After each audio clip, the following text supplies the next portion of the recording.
Greetings, YouTube. The Doctor is in. Dr. Urias Papers here, coming at you with another commentary on Dungeons and Dragons. And we are continuing our series with our review of magic items.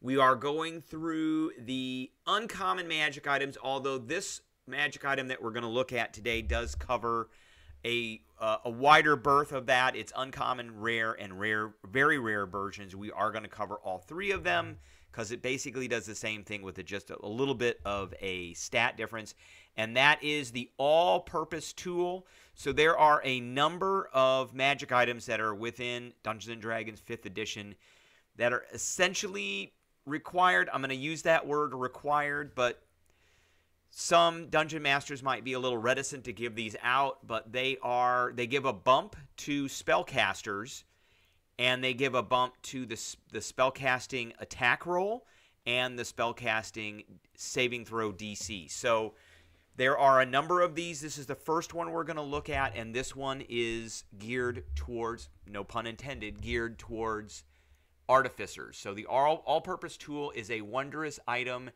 and it has varying rarity. So it comes in uncommon, rare, and very rare, and it requires attunement, so that's a big thing. But this is probably one of the items, if you're going to get for attunement, you're going to want to get this. You are going to want to attune this. I am going to give this one a solid A. Some of these types of items are better than others. There's usually like the bonus that they give, and then there's a little extra something that comes with it. The extra thing for this one is okay. It's not fantastic. Some of the other ones have a better one. So this is a simple screwdriver. This simple screwdriver can transform into a variety of tools as an action. You can touch the item and transform it into any type of artisan's tool of your choice. That's from the equipment list that's in the player's handbook for artisan's tools. Whatever form the tool takes, you are proficient with. So it can make tools, whatever you want, and you are automatically proficient in it. So that's one of the little extra things that this does, in addition to the bump to attack rolls and saving throws.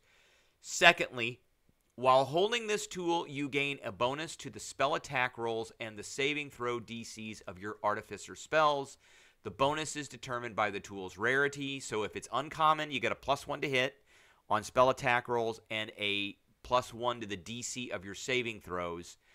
Rare is a +2, and very rare is a +3. So now, if we look at Xanthar's Guide to Everything, there is a section in here about buying magic items that everybody should be aware of. So it's a little table. You can make whatever you want, but I use this as kind of a base because I do allow players to buy and sell magic items, and in several of my games. And so this is a good baseline for me to go with. So uncommon items, 1d6 times 100 gold pieces to buy. That's on average is 350 gold if it's rare. So the +2 version of this is rare, which means it's 2d10 times 1,000, which that would be an 11. That'd be 11,000 gold pieces. And then there's a very rare, which is 1d4 + 1 times 10,000, and that would be 35,000 gold pieces on average. Depending on the item, like this one, I would count it towards the higher end of these. So I may sell this if it were available for purchase for around 500 or 600, for around maybe 17 to 20,000, and then definitely like 40 to 50,000. Since these can overbalance, you do need to be careful with these because they do add to saving throws. Now the Artificer is a half caster, so their saving throws the spell ranges that they have are not as great as, say, a wizard or a sorcerer or a cleric who are full casters. So as you can see here, they don't actually get a 2nd level spell until 5th level, and they don't get a 3rd level spell until 9th level. and their spell choices are not as wide as the full casters like wizards and sorcerers and clerics. So this +1 is not as effective for artificers as it would be for, say, compared to a wizard itself. So lastly, we've got, as an action, you can focus on the tool to channel your creative forces. Choose, and so the reason you would do this as an action, you get to choose a cantrip you don't know, and you get it for 8 hours. The reason you would do this as an action is if you didn't want to make your choice until combat was happening, and then you make your choice. So you might have like 3 or 4 choices written down based on the situation, and then in combat you make your choice and you get your cantrip. So you choose a cantrip you don't know from any class list, and for 8 hours you can cast that cantrip, and it counts as an artificer cantrip for you.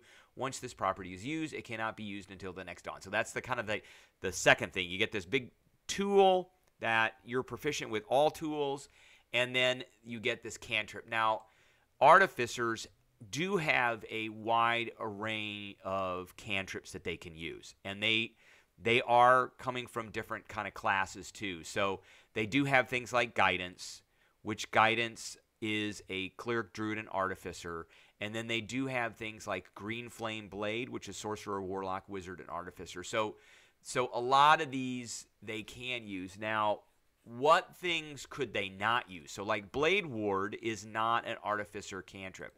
Blade ward is okay. It does take an action. We've covered this before. It's not awesome.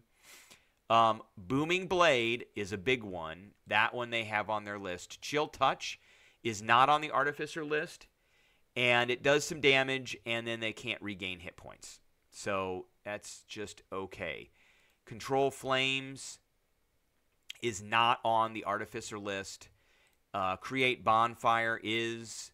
Dancing lights is. Druidcraft is not. That's a druid only.